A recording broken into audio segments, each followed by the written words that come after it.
నిరీక్షణ prayer house మరియు centre సంఘముల తరపున ప్రభువు పేరట మీ అందరికీ నా హృదయపూర్వకమైన వందనములు. ఈరోజు దేవుని వాగ్దానం 2వ దినవృత్తాంతములు 31వ అధ్యాయము 21వ వచనం.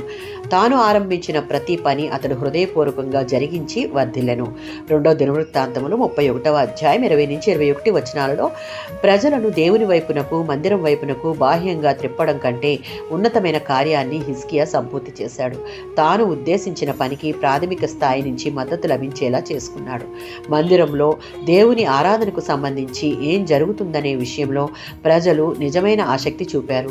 హిజ్కియా చేసిన మంచి కార్యాలను బట్టి దేవుడు అతనికి ప్రతిఫలం అనుగ్రహించడంతో పాటు అతనికి తోడే ఉన్నందున ప్రతి పనిని అతడు హృదయపూర్వకంగా జరిగించి వర్ధిల్లాడు. దేవుని పట్ల నిజమైన భక్తి ఎప్పుడు ఆయనకు విధేయత చూపేలా, ఆయనకు మహిమ కలిగేందుకు పాటుపడేలా చేస్తుంది. అలాంటి భక్తికి తప్పకుండా ప్రతిఫలం ఉంటుంది. ద్వితీయోపదేశకాండం 29వ అధ్యాయం 9వ వచనం.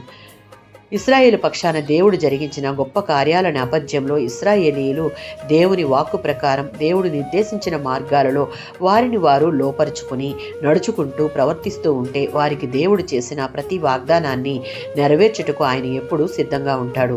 హెబ్రీలకు రాసిన పత్రిక 6వ అధ్యాయం 10-12 వచనాలలో మనం నమ్ముకున్న మన దేవుడు అన్యాయస్తుడు కాడు. మనం చేసిన పనిని ఆయన మరిచేవాడు అస్సలు కాడు.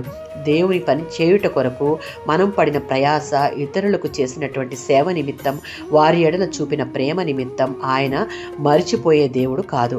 మనం చేసే ఏ పని అయినా దేవుని యందు సంపూర్ణమైనటువంటి నమ్మకం ఉంచి ప్రార్థనాపూర్వకంగా చేయుటకు సిద్ధపడితే ఆయన మనల్ని వర్ధిల్లింపచేసి ఆశీర్వదించే దేవుడు.